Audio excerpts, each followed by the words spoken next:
Most people have no idea how long eternity lasts. They think that this is such a concept as infinity. I know this is not true.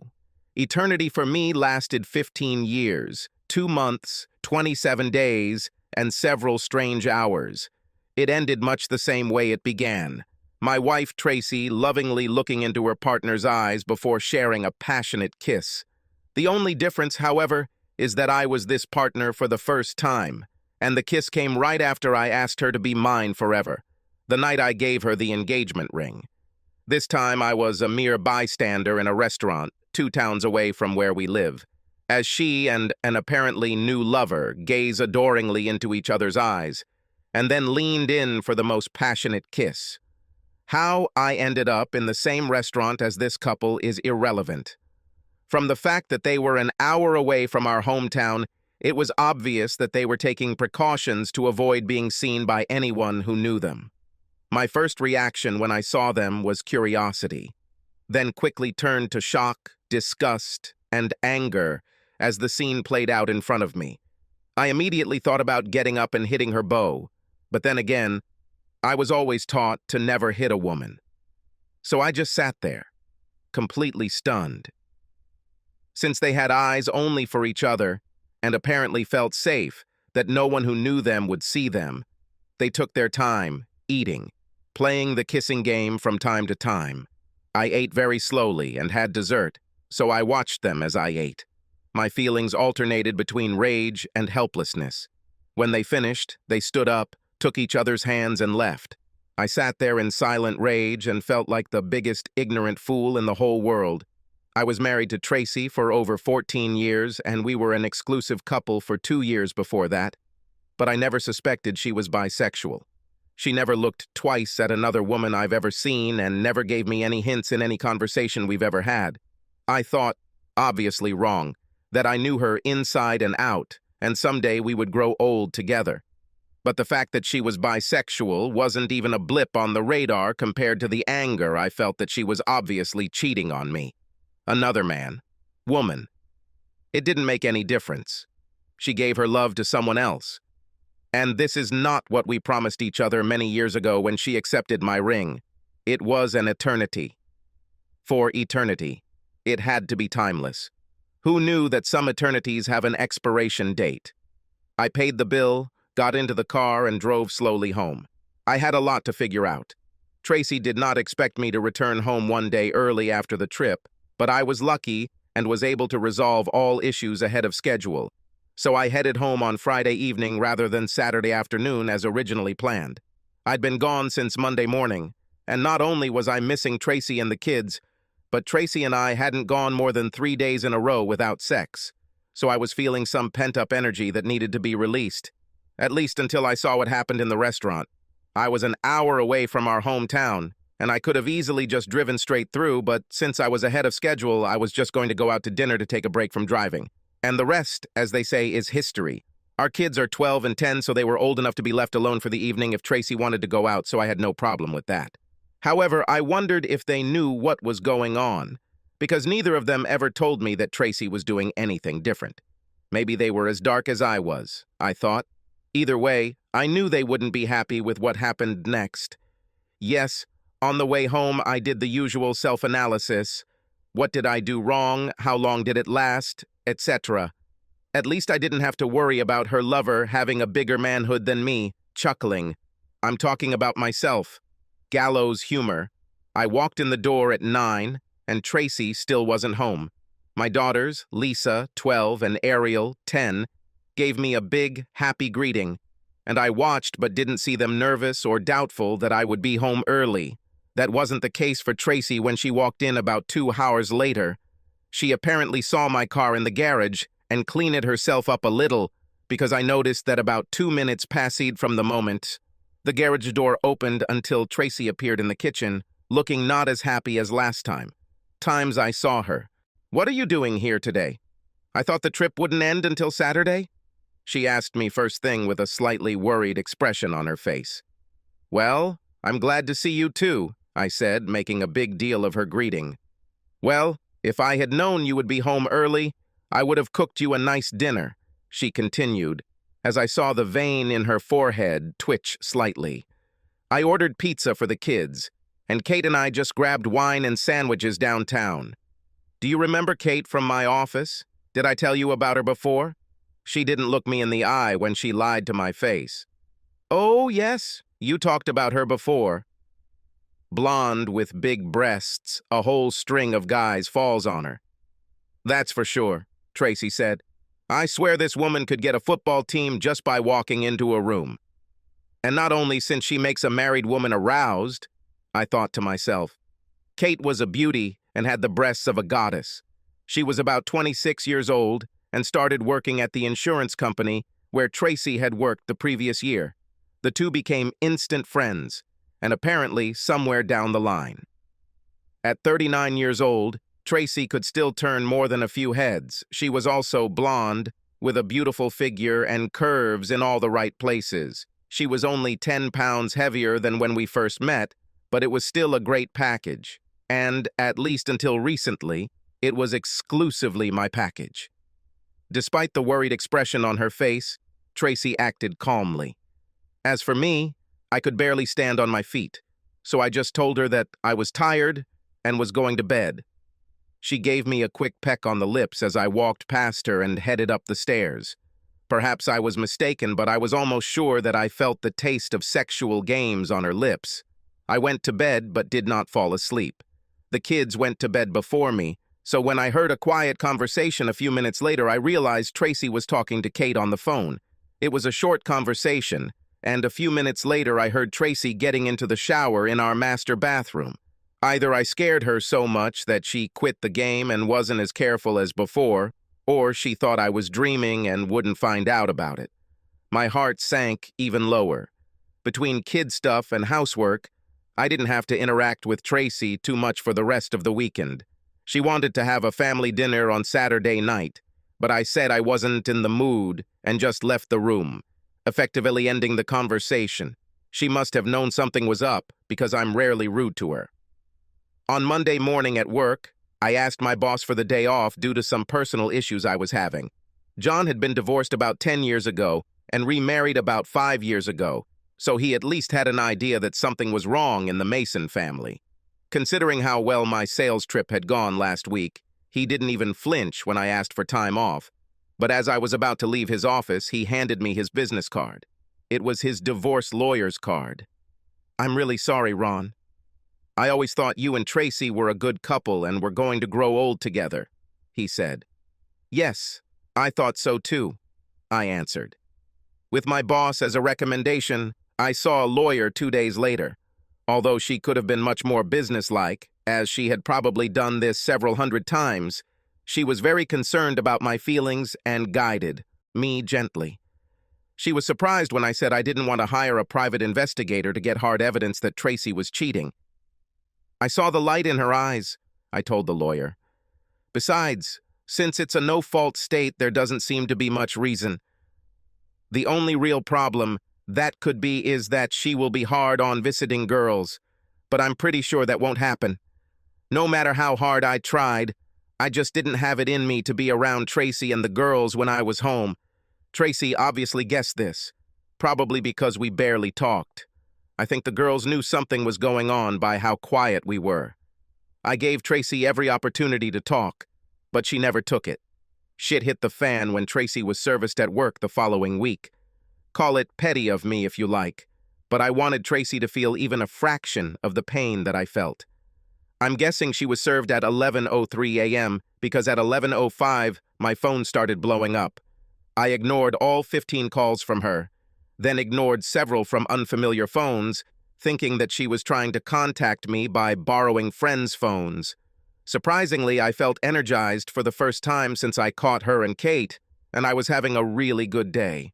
Tracy's car was already in its place in the garage when I arrived at 5:30. She announced her presence quite quickly. "Oh, you sneaky bastard.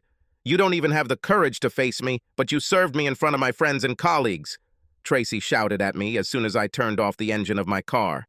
I didn't say a word until I entered the house and put my things down. The girls were in the living room, judging by the sounds coming from the big screen. I thought I was very attentive. I wanted to make sure you were served next to your mistress so she could comfort you, I said calmly. All the anger disappeared from her face and tears flowed. Do you know about Kate? But how could you? Ha, how? We were so careful. Apparently, they are not careful enough, I replied. Just tell me two things. How long, and when were you planning to tell me? Ugh, maybe 6 months, she squeaked. We were going to tell you soon, very soon. In less than 30 seconds, Tracy's attitude went from venomous to punch in the gut. She staggered over to the kitchen table and sat down on a chair. I walked over to the drinks cabinet above the refrigerator and grabbed a bottle of Buffalo Trace bourbon. I poured myself a double drink and sat down in the chair opposite her. If looks could kill, she would have died within the first 2 seconds. I looked at her. For her part, she could not take her eyes off the table. How could I not know you were bisexual after all this time? I asked quietly. Because, until recently, I didn't know myself, she answered. I just learned about it little by little. I swear to you, this wasn't planned. It just happened. Finally, she looked at me and held my gaze. This shouldn't change anything for us, Ronnie. I still love you as much as before. There's just another side of me that I need to explore. If you love me as much as you always say you will support me and give me more time to explore this. Tracy said, It's my turn. Damn, I was shocked. Are you saying that 6 months was not enough for research? I snorted. If you really love me, you would remember our vows and not explore at all. I thought fidelity had nothing to do with gender. But what if I didn't succeed? She whined. Then I wouldn't have her or you. Perhaps you should have thought about this before your first trip. Why the fuck should I volunteer to be your backup plan? Because you love me, remember? Love, true love, must be able to forgive a mistake, she said. Once is a mistake, Tracy. 6 months is a conscious decision. What world do you live in? And yes, I really love you. Unfortunately, this doesn't happen overnight, but my love for you does not give you the pincers to tear out my heart and destroy our family. Wait, this has nothing to do with girls. You self-centered bitch, I shouted.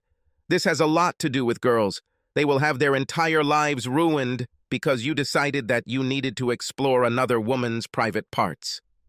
Well, I never thought you'd be such a whiner about this, she shouted back to me. No, you never thought I would catch you so you could take your time and figure out what your plan would be. You turned into a piece of shit right before my eyes. And no, Tracy, you don't love me as much as you used to. I saw the way you look at her. You love her the same way you used to love me, body and soul. It's easy to notice. You may still love me, but it's clear to me that I've fallen to second place. You may love me like a pet, but you don't love me like a man anymore. However, you are very much in love with her. That's not true, Ronnie. Stop it, Tracy, I yelled at her. I'm not a fool and I know what I saw. I know you better than any other living person, and I know what I was looking at. She had the tact to look guilty. Then the light came on. Have you seen us together? My God. That's it. But Ronnie, this doesn't have to be the end of us, she said quickly. It doesn't look like there's another man involved. This is completely different. No, it's not completely different. You love someone else instead of me. That's the point. And perhaps everything would have been different if it had been another man. At least then I could punch your lover in the face, I said. Can we at least be polite? She asked. Honestly, I don't know, I answered quietly. She may be a beautiful young woman, but she is still your mistress, and she stole my wife. The ugly facts don't change because you decide to fall in love with a woman. A few months later, I learned that the children knew nothing about Tracy's affair. They thought that Aunt Kate was just a close friend of Mom's. They had both seen the occasional quick kiss and gentle touch, but since Aunt Kate wasn't a man, they didn't think there was anything inappropriate. I found out about this one night when the kids and I went out to dinner and the kids mentioned that Kate had been spending more time in the house since I moved in. They seemed to have figured out that Aunt Kate was one of the reasons Tracy and I were getting a divorce. Since we live in a no-fault divorce state, Our finances were pretty much split down the middle. I had to pay her child support. She got the house until the kids went to college, and of course I had to pay child support. I moved into an apartment about 15 minutes from my old home. I was completely crushed. Tracy and I kept in touch through the girls. They were involved in all sorts of activities both in and out of school, and Tracy and I tried our best to show them that we were going to support them as much as possible. I don't know why, but Tracy fought hard with the divorce, and it dragged on for a year before we finally did it. I was polite, nothing more, when I ran into Tracy and Kate at my daughter's parties. As for family events, I was always invited, but knowing that Tracy would be there, I apologized and asked for forgiveness. I know I was giving up some wonderful family memories, but it took everything I had to keep my composure when she and Kate were around. I did a solo day for the kids to give them birthday and Christmas gifts. As you might expect, each of us retained the friends we had before we got married. Almost all the friends we made after we got married stayed with Tracy. As one of the husbands explained to me, many of them felt awkward around me, given that I had lost my wife to a woman. The consensus seemed to be that I somehow deserved it, and several of our married women friends almost made just that claim. I let them go without a fight because, as the old saying goes, you learn who your real friends are under adverse conditions. By my own choice, I didn't date much for the next few years. My heart certainly wasn't ready for this, and I didn't need much communication. After a year of being alone, I went to the local animal shelter and adopted a German shepherd who was probably about 3 years old. I actually went to the shelter and asked them to show me the 3 dogs that had been there the longest. The one I chose had been there since he was a frisky puppy, but after being rejected repeatedly, he turned into a quiet, reclusive animal with the saddest pair of eyes I've ever seen on an animal. I felt like we were soulmates because we were both rejected. The dog's name was Bob, not some cute animal name or something named after a cute Disney character, just Bob. Bob caught me, and I caught Bob. The first thing he did when I brought him into my apartment after sniffing around was to climb onto the couch next to me and curl up next to me. He was good with the girls when I had them over on the weekends, but I think Bob liked it best when it was just us guys. He loved to walk or ride with me, and we could talk about almost any topic. Admittedly, Bob was mostly silent during these conversations, but I knew from the look on his face and ears that he was paying attention to everything I said. A few years later, my oldest daughter, Lisa, met a guy from Boston in college and got married. Since I was doing pretty well in my engineering career, I could afford to give her the wedding of her dreams. I couldn't have been more proud of her as I walked her down the aisle, but after the service, I earned a reprimand from her for ruining my one line. I realized this right during the rehearsal, but under the pressure of the real situation, my voice cracked. And when I came to my senses, I answered the question of who is marrying this woman off with I instead of the correct line, her mother and I. Hey, I almost choked. So sue me. When I got to my seat in the front row next to Tracy, she leaned towards me and said quietly, "It was disgusting, and you know it." Kate then leaned forward from her seat next to Tracy and actually had the nerve to glare at me. I have to admit, it was a good frown. "Fuck you, bitch," I told her with just my lips, looking to see if the pastor was looking in our direction. Wedding ceremonies always bring back memories for me, and at first I looked back on my wedding day fondly. This memory lasted about 30 seconds before I mentally pictured Tracy and Kate together in the restaurant when I found out about them. When I awoke from my reverie, Tracy was looking at me sadly. She blushed and quickly looked away. I guess I wasn't the only one taking a walk down memory lane. Although I didn't try to watch, I noticed that Tracy and Kate seemed to be having a great time together with Lisa and her new husband Jerry, and almost everyone else. It was then that I noticed that I was one of the few single people over 50 in the room. I felt sorry for myself, so I went to the open bar and ordered a shot of 18-year-old Irish whiskey. I took my glass, sat down at my table, and quietly patted myself on the back for hosting such a grand event. 3 years later, I was about to play the father of the bride again when my youngest, Ariel, had her beau walk her down the aisle. I decided not to go it alone this time, so I knew I had to finally get off my ass and make a concerted effort to meet people. 3 weeks later, I was returning home from a 3-day trip out of state and stopped at a small bar restaurant about an hour from my apartment. I usually stay away from these types of bars because I hate country western music, but they were advertising pork BBQ, so I just had to stop. The food was great, and there was a decent crowd there. When the DJ starts playing music around 8 p.m., I was looking around just in case there might be someone worth chatting with, so to speak.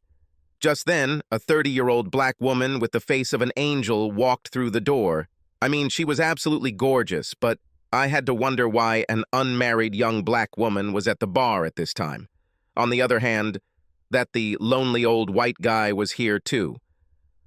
I knew she was probably too young for me, but damn it, I motioned to the bartender to put everything she drank on my tab. He told her that her drink was paid for and gestured in my direction, and she walked over to my table to thank me. I invited her to sit down, and to my surprise, she sat down next to me and introduced herself as Jade. We were having a nice evening when she asked me if I would like to go to her place. Hell yeah, I was surprised, but hey, you never turn down an invitation like that from a gorgeous woman. So we were almost at the door when a man in a cowboy hat walked up to Jade and lightly kissed her on the cheek. I stopped abruptly. "It's okay, Ron. This is my husband, Fred. He's just going to have a look." "I hope you don't mind," she asked. Fred gave me a white-toothed smile. "It's okay, dude. We are involved in this." He kind of laughed at me. "There's something wrong with me, dude," I snapped back. Damn, this generation is so fucked up. I raised my hands to stop them both, and then walked out to my car alone. My next attempt to find a woman was through my church. Carrie and I got along pretty well and went on a few dates. She was a 50-year-old divorcee with long black hair, 34B breasts, long legs, and a big smile. I started to get a good feeling about this, and on our 4th date, we went back to my apartment and my bed. 15 minutes later, I was giving her affection, and she was screaming with all her might. During the 3rd climax, she began to mutter, and during the 5th, she screamed at the top of her lungs, "Oh, hell yes, Jim! Jim! Jim!" Yes, Jim is her ex-husband's name. I stopped immediately. When she finally recovered from her climax, she looked at me with genuine anger on her face. "Why the fuck did you just stop?" she yelled at me. "Because I'm not your fucking ex-husband, you stupid bitch." I silently drove her home. Needless to say, there was no 5th date. For my next dating adventure, I invited a coworker over for an evening of food and dancing. Allison Webb was a 42-year-old divorcee who separated from her husband almost 5 years ago. She was a vivacious blonde with slightly larger breasts and butt than someone of average proportions, and we were friends at work for about 10 years. By this point, she had already heard my sad story, and I had heard hers. We had a great evening, and it turned into some great evenings. We really enjoyed each other's company, and this was even before we had sex for the first time. I knew we would have a great time at the wedding, so I asked if she would be my date. "Do you want me to be your date at your daughter's wedding? Family, ex-wife?" "I'm not sure I can handle this," Allison said seriously. "Well, that's provided you get the green light from Bob first," I added. "Who is Bob?"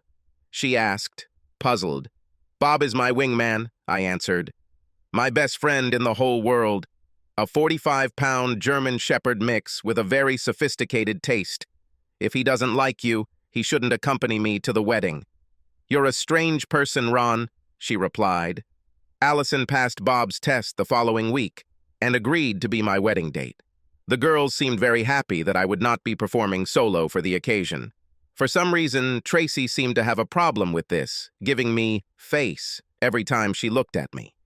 Since I barely talked to her, I didn't care what she thought, but it bothered Allison, who immediately sensed Tracy's dislike for her. "What's your problem, Tracy?" I finally asked her when I found her alone at the rehearsal dinner. "Do you really need to ask? Are you dating Girl Scouts? What's next?" Whoa. Jealousy definitely didn't look good on Tracy. "Actually, Tracy, Allison are the same age as Kate. I haven't forgotten that you traded me for a younger, female version." At least Tracy had the grace to look shy. A year later, Allison became my second wife, and life went on. To tell you the truth, I had completely forgotten that I was on the bone marrow registry when I got a call one day at work and was told that after 30 years, I was a match for someone. I have to admit, I was thrilled to have the opportunity to help save someone's life. I knew that the bone marrow extraction would be somewhat inconvenient, but I've always had this hero complex and was more than willing to put up with the procedure. There was some further testing to be done, and if it was good, then the extraction would be scheduled for 2 weeks after that. I gave my consent and told them I was on board. I'm not a very religious person, but I believe in God, and there is an old saying that God works in mysterious ways. I never thought about it until 4 days later when I spoke on the phone with my oldest daughter, Lisa, during our weekly conversation.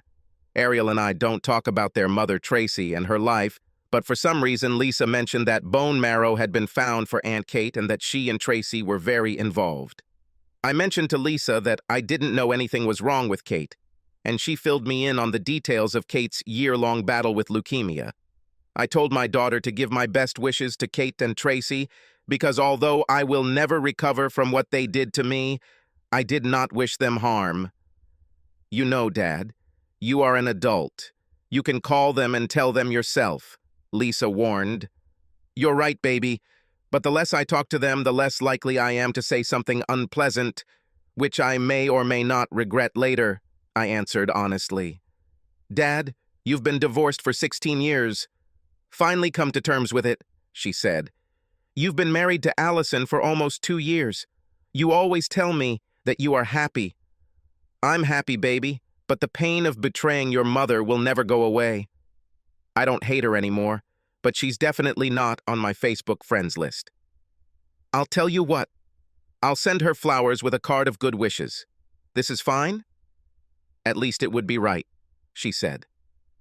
I didn't think much more about it until I called my local florist and ordered a bouquet of flowers and a get well card. As I was talking to the florist, a thought suddenly struck me. Bone marrow matches are quite rare, and the fact that I was a coincidence and Kate found a match at almost the same time seemed too coincidental. The donation process is entirely based on anonymity, so I knew I wouldn't get a straight answer from the people at the bone marrow registry, unless I was really mean. So I called my contact at the registry, sounding very optimistic, and asked her how likely it was that my date and I lived in the same city. She stuttered when she asked how I knew who was right for me. So I kinda lied. People talk and we seem to have children together, I answered. This is the first time, she admitted. I muttered as my brain began to overload. Damn it, I was going to give that bitch some bone marrow. She steals my wife. Neither of them ever say sorry to me. All I hear from them is, hey, kiss my ass, and I'm going to save her life by donating her bone marrow. It will not happen. 2 days later, I called my receptionist back and said I was refusing to make the donation. She almost burst into tears, and when she came to her senses, she asked me if there was any specific reason why I backed down. She explained that although I had the right to refuse, this was almost never done and would cause great consternation at the registry. I apologized for causing horror, but told her it was in my own best interest to refuse. She muttered that she was sorry and told me that if I changed my mind in the very near future, I should call her. Allison was furious when I told her I had turned down the donation. I didn't tell her that I found out who the donation was supposed to go to. She just knew that I had abandoned the obligation to possibly save someone's life. What the hell is wrong with you? My wife practically screamed at me. You always said you wanted to do this, but now that it's here, you want to ruin someone's life. This was the first time I heard Allison drop an F-bomb. I knew she was obsessed with nuclear weapons. I decided that I had better be honest with her. She was not impressed by my reasoning. Would you really deny this woman a chance at life to take revenge? Please tell me it's not true, she shouted at me. It's not really revenge, I said. I wouldn't have told her or my ex-wife what time it was if I had a watch, but they didn't.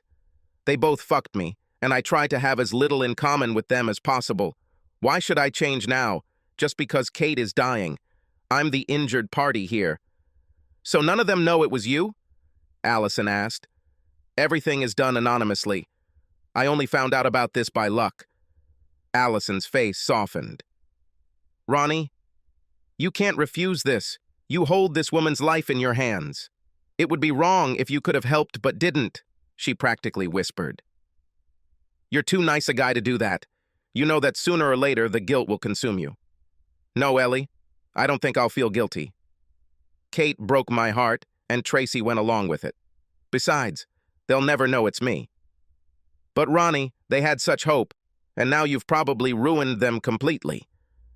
Allison and I bullied each other for a few more days, and it seemed like we were growing further apart as a couple. We have never disagreed as much as we do now. Where is your Christian charity, Ronnie? She asked me at one point. So if a beggar comes to me and asks for money to buy bullets to shoot me, I should just blindly dig into my pocket, I asked. Now you're just ridiculous, she shouted to me. They didn't tear out your heart and turn your world upside down, I told her. So now I should just shrug it off and help them? It's been 17 years already. Tracy was married to Kate longer than she was to you. Deal with it. They made a decision, I answered quietly. They can live, or not. Whatever with this decision. I left the room. A few days later, on a Saturday afternoon, I told Allison I was going to the range to blow off some steam. Make sure you're back well before dinner. The girls are coming, and I don't want you to smell like gunpowder, so you need to take a shower before we eat, she told me. I knocked the living crap out of the target with 500 rounds from my 9mm Whitefish. I can't explain why, but shooting always relaxes me. I think it's because you have to really concentrate on what you're doing, and when you stop concentrating so hard, your body goes into a relaxed mode. At least that's my thought, and I stand by it. I definitely smelled like gunpowder when I got home, so when I got home I quickly headed to the shower. I glanced at the dining table. There was set for 6 people, and from the smell, Allison was cooking a roast. She is a great cook, and I was hoping she would make these little brown potatoes instead of mashed potatoes. After taking a shower, I poured myself a glass of rye whiskey and brought Ellie a glass of wine. She seemed a little nervous, which I put down to her wanting the dinner to be perfect for the girls and their husbands. I kissed her on the lips. I was sitting in the living room reading on the computer when the door opened and the girls came in, not accompanied by their husbands, but by Tracy and a shabby-looking Kate. I wasn't happy to see any of them, and I shot Allison a glare as I stood up to greet everyone.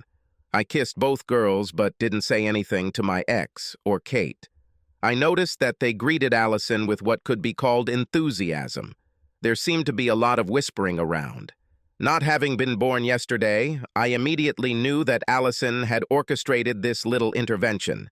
I was more inclined to think of it as an ambush, since apparently I was the only one unaware of the meeting. I thought about just taking my phone and leaving, but then I decided it was time for me to speak up.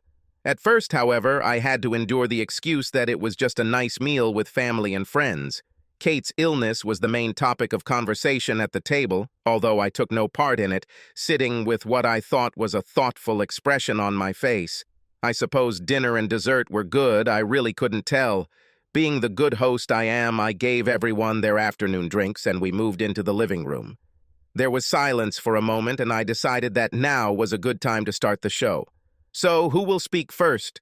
The woman who betrayed my trust to set up this meeting? Or the woman who tore my heart out all those years ago but now thinks I owe her a favor? Or maybe we should hear from a woman who stole a married woman from her unsuspecting loving husband, but now, in the cruelest turn of events, needs that cuckold for a chance at life? As I made my statement, I looked from one face to another. None of the women could answer my gaze. Allison looked very excited when I called her name. My eldest daughter, Lisa, had to start. Since I didn't mention either of the daughters, they may have assumed that I would cut them the most slack. Look, Dad, we all understand that you're still mad at Mom and Aunt Kate, but refusing to donate Bonamaro is childish, petty, and beneath you, she said. You will get your greatest revenge without helping someone live. But that's just crap. We're talking about a person's life, Dad, not about hitting someone in the face with a whipped cream pie. Terminate a person's life. For revenge? I took a sip of rye whiskey, then cleared my throat. I shook my head slightly. Have any of you even looked at this from my point of view for a second? I trembled with anger. Every action in life has consequences. Now, I know that Tracy and Kate never expected these consequences to be so severe, but it is their problem that they are now trying to make my problem. Who knew that one day I would have a real chance to make a difference in the life of someone who did me wrong? You all think it's because of revenge, and maybe I'll get some self-respect back. After all, how much self-respect could I have if I helped the man who stole my wife survive? And I don't think any of you even consider the fact that you think I should be easier on Kate because she's a woman. If her name was Carl and he was a 200-pound man, most of you would probably think that I would be right about what I do. But it doesn't matter to me that Kate is a woman. She's a wife, stealing bitch. She knew what she was doing was wrong. Kate tried to drill a hole in the carpet with her eyes. Sitting next to her on our couch, Tracy reached over and squeezed Kate's hand. This is not revenge. This is hatred. I hate her. And while I don't wish her any harm, I have no intention of helping her in any way, in any situation. In case you weren't paying attention, I barely spoke to her in the 17 years she was with Tracy. Tracy sniffled, holding back tears. Do you really hate me so much that you could deprive another person of their chance to live? If you ever love me as much as you say, wouldn't you consider it a noble thing to do? This is a matter of honor. That's good coming from you. I spat. I loved you as much as I said I would. But hate is just a short step from love, especially love that is despised. You are a slut and you have no right to tell me what honor is. My volume level rose and I tried my best not to tell them all, including Allison, to burn in hell and leave me alone. I took a couple of deep breaths, and Allison apparently decided that I wasn't angry enough with her. Ronnie, you are a good person. You always do the right thing, she said quietly. You know that retreating is wrong. You'll never be able to live with yourself if you do that. Come on, Dad. You taught Ariel and I to always do the right thing, even if it seems wrong, Lisa interjected. That's right, baby. This is for me. I won't have any regrets. I won't lose a minute of sleep. Please, say. Kate suddenly exclaimed, I know that I offended you greatly, but I don't want to die, and the doctors say my chances are slim unless you donate your bone marrow. Kate's eyes looked haunted. Asking me to help save her life must have been the hardest thing she's ever done. I looked deep into those haunted eyes. I did not feel the joy of confirming my decision, but I confirmed it. No, that's all I said. I didn't say the phrasey, I'm sorry, because, frankly, I wasn't sorry. I won't do anything in my power to help this woman. Kate took my answer better than Tracy, who burst into tears. Allison walked over to the couple to calm them down, and I heard her whisper, I'll try. I'll talk to him. She was so caught up in the moment that Allison never realized that she had put our marriage in jeopardy. I will have to think long and hard about whether I can bridge the gap in our trust. I grabbed the car keys from the key ring where they were located. I walked out the door while 5 women cried. I didn't return for 3 days. I didn't answer any of the dozens of phone calls from Allison or the kids. The house was dark. I quickly looked around and decided that Allison had stopped somewhere else for the time being. A suitcase and some clothes were missing, but almost everything else was left untouched. I also grabbed my suitcase and packed a few things, taking most of my clothes and most of my belongings with me. I left my wedding ring in the middle of the kitchen table. 3 days later at work, I received a call from someone who did not tell our secretary his name. I assumed Allison had forced me to answer her call, and I was right. Really? You're telling me it's over between us because I tried to get you to not be the biggest asshole in the world. I can't believe I married a man who let someone die to get revenge. You just suck. Well, I can't believe I married a woman who violated my trust so completely. But you know what? We can both fix it, I replied. And if someone takes revenge, it's not me. This is God. Remember the old biblical saying, "Vengeance is mine, says the Lord"? What better way of revenge than to give a potential life-saving cure to the person who hates sufferers the most? You really suck, you know that? Kate died 2 months after the official divorce. I read the obituary in our local newspaper. I didn't follow her case, and no one kept me informed. In fact, none of. My daughter spoke to me after the ambush. I love my children, but you have to stand up for what you believe in, and neither I nor my girls backed down because of my stance on not helping Kate. My decision was the right one for me. I never lost a minute of sleep over not giving Kate my bone marrow. The people at the bone marrow registry were not very understanding of my individual situation and completely crossed me off the list. I was fine with this because the likelihood of me getting a second match was extremely unlikely. Bob was a bit moody and not exactly thrilled with any of the women I'd brought home over the past year or so. But that was okay, because at 62, I wasn't really looking for wife number 3. Somewhat surprisingly, I was still getting my share of good sex. I learned that at that age, eligible women outnumbered eligible men, about 4 to 1. And if her health was good, there was a good chance my girlfriend was ready for a roll in the hay for the evening. Of course, we couldn't frolic with too much youth. After all, neither of us wanted to break a hip, but more often than not, we both enjoyed a nice roll in the hay. I jokingly called my ladies my sexy old singletons.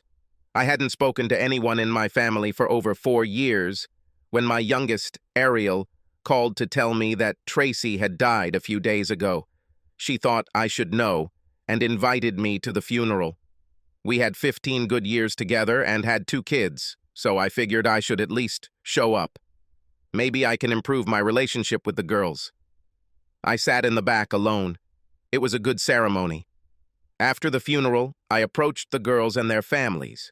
I received shy hugs from the girls, firm handshakes from their husbands, and shy greetings from my 3 grandchildren. We went to a nearby restaurant to talk. About 3 minutes passed before the first salvo was fired. This came from Lisa. "So tell me again why you let Aunt Kate die," she said out of nowhere. "I see that nothing has changed," I answered. 4 years, and we're back with this wife thief bitch. Fine, last time, and I mean the last time. "Jerry, look at that handsome young guy at the bar," I said, pointing my head towards the 20-year-old blonde guy with blue eyes. "What if he comes here and kisses Lisa with a big wet kiss? What would you do?"